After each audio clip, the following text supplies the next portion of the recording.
Bonsoir Émilie Rousseau. Bonsoir Jean-Luc Puyot, bonsoir à tous. Merci d'être au rendez-vous pour le best-of de la semaine, l'occasion de voir ou revoir les meilleurs extraits des invités de nos JT de ces derniers jours.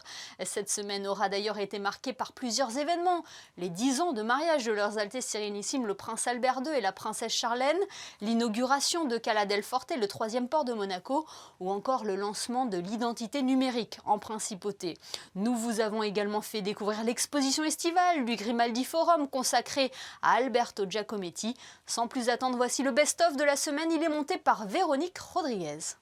On a une exposition exceptionnelle avec 230 œuvres, près de 14 séquences.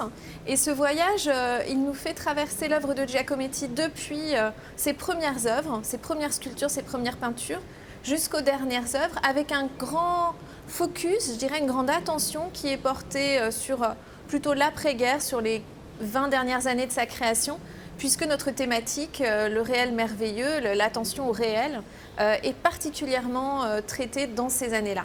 En tout cas, on présente dans l'exposition des œuvres qu'on montre quasiment jamais, notamment les ensembles très fragiles et très rares de plâtre, puisque la Fondation Giacometti, qui est une très riche collection d'environ 5000 œuvres, détient en quelque sorte le fonds d'atelier de Giacometti. Donc des œuvres en plâtre qu'il a conservées par devers lui toute sa vie, des plâtres peints, mais aussi des œuvres de jeunesse, des aquarelles, alors là vraiment jamais présentées, on peut voir le génie de Giacometti dès 16-17 ans, et aussi des peintures qui sont parfois présentées mais beaucoup moins connues du public, donc des peintures de sa femme Annette, de ses modèles, de Caroline, de Yana Yara. Tout ça, ce sont des œuvres vraiment, des ensembles nouveaux, je pense, pour le public. C'est tout à fait unique parce que je pense que j'ai eu une fois dans ma vie un mariage princier à organiser et peut-être que je n'aurai pas une autre famille princière qui me redemandera ce même exercice, mais j'avais des liens particuliers avec la principauté de Monaco et avec la famille, puisque depuis plusieurs années, je viens à Monaco pour organiser avec la princesse de Hanovre le bal de la Rose.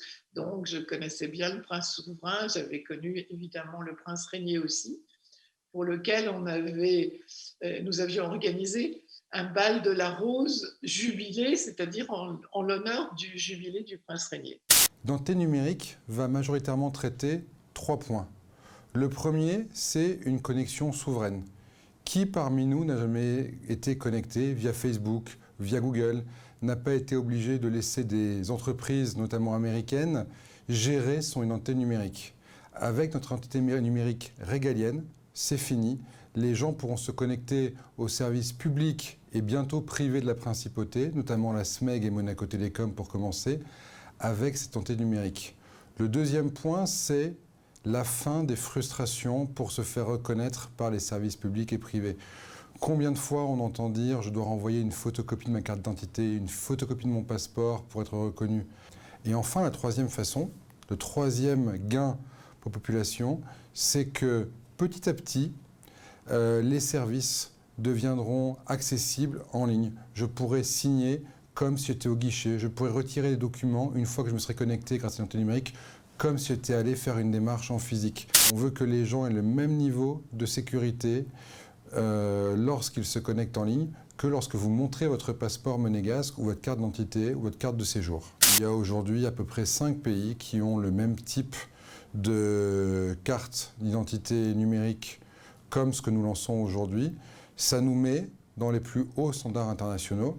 Ça nous met en fait dans ces pays comme le Luxembourg, comme Singapour, qui offrent des services numériques de grande qualité à la population et qui ont fait ce saut vers une identité numérique. De manière très concrète, l'identité numérique a aussi été le socle du pass sanitaire monégasque. Le pass sanitaire s'adresse aux personnes qui se font vacciner en principauté, qui se font tester en principauté avec le test PCR ou alors qui se sont rétablis de la Covid récemment. Si vous êtes déjà vacciné, nous avons mis en ligne sur le site covid19.mc un formulaire.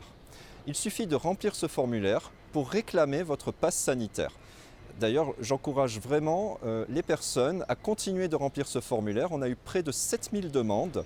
Il y a donc encore un potentiel de personnes qui ne l'ont pas encore sollicité. J'encourage vraiment à le faire dès à présent. Avec mon pass sanitaire monégasque, je pourrai, grâce aux accords avec la France, bénéficier donc d'une validité sur le sol monégasque et sur le sol français. Avec le pass sanitaire européen, je bénéficierai d'une validité sur le sol monégasque et donc auprès de l'ensemble des pays membres de l'Union européenne. À titre personnel, j'encourage plutôt le choix de ce deuxième pass qui permet vraiment le nombre d'usages le plus étendu. C'est un QR code qui est délivré. Le pass sanitaire se matérialise par un QR code. Contrairement à la France, nous n'avons pas mis d'application. On ne veut pas imposer d'application. On veut vraiment que ça soit le plus simple possible pour les usagers. Donc il suffit de garder son QR code version papier si on nous l'a distribué en version papier ou de l'imprimer. Si on a reçu le QR code par email, on peut très bien l'imprimer ou alors le conserver sur son téléphone et le stocker sur son téléphone et lors d'un contrôle, on peut très bien présenter le QR code sur son téléphone. On va respecter la distanciation à l'entrée avec 1 m, 1,50 m d'écart entre chaque personne, du liquide hydroalcoolique, du gel hydroalcoolique à l'entrée devant les toilettes et sur toutes les tables, la distanciation, les masques du personnel. Enfin, le personnel est bien habitué à ça, le personnel sait ce qu'il a à faire, il est, j'allais dire malheureusement, il est habitué depuis plus d'1 an et donc on va poursuivre les choses, on nettoie les tables, bien entendu QR code pour les commandes, les clients peuvent commander par rapport sur leur téléphone, sur leur iPhone. On est très pointilleux sur ces choses-là, le personnel et tout le staff est très bien informé, ils suivent ça de près et les clients respectent bien toutes les normes, donc ça devrait aller. On accueille les enfants de 3 à 13 ans, dont les 2 parents travaillent et qui sont scolarisés à Monaco. Et nous avons pour ce mois de juillet 240 enfants environ de chaque jour. Donc c'est bien, c'est vrai qu'on avait très peu d'enfants l'été dernier en raison de la crise sanitaire, on était à 80.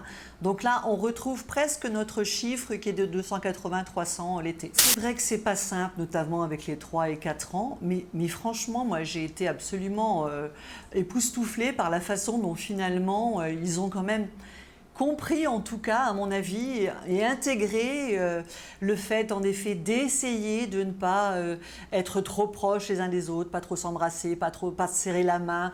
Le port du masque a été finalement, voilà, les enfants ont un masque à partir du CP, les uns et les autres le respectent bien.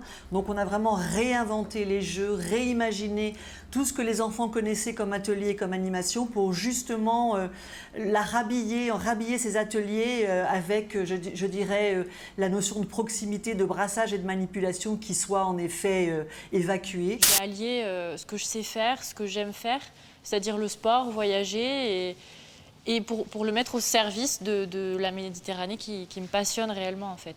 Physiquement, effectivement, ça a été très intense parce qu'on parle souvent de mer Méditerranée, mer d'huile, mais c'est pas tous les jours le cas. Donc ça m'a permis d'affronter ce qu'est la mer Méditerranée et la nature.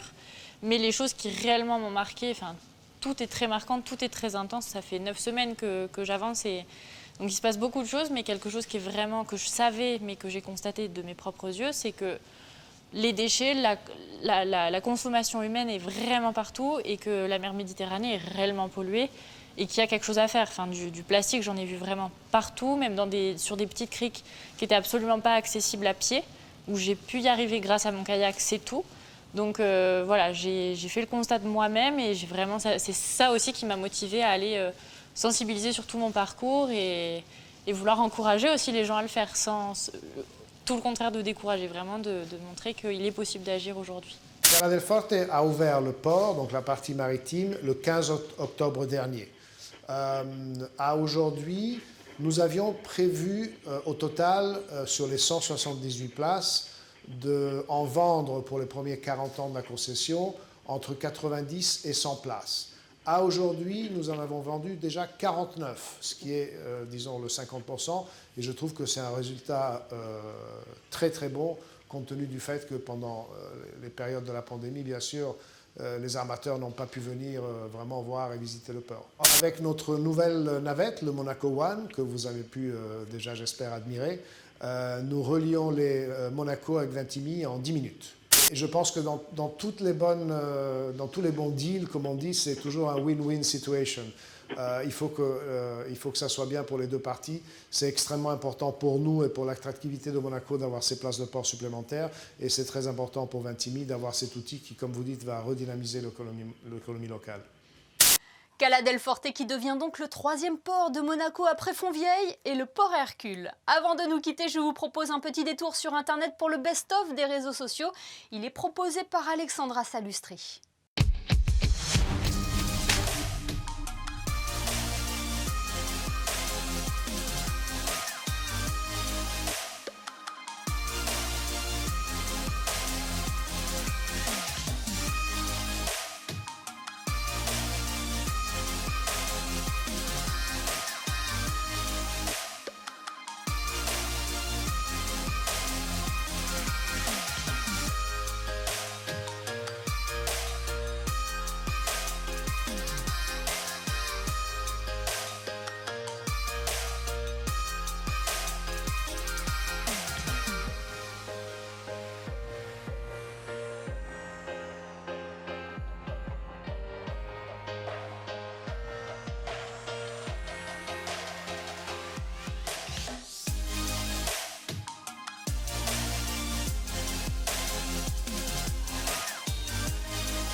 C'est ballot.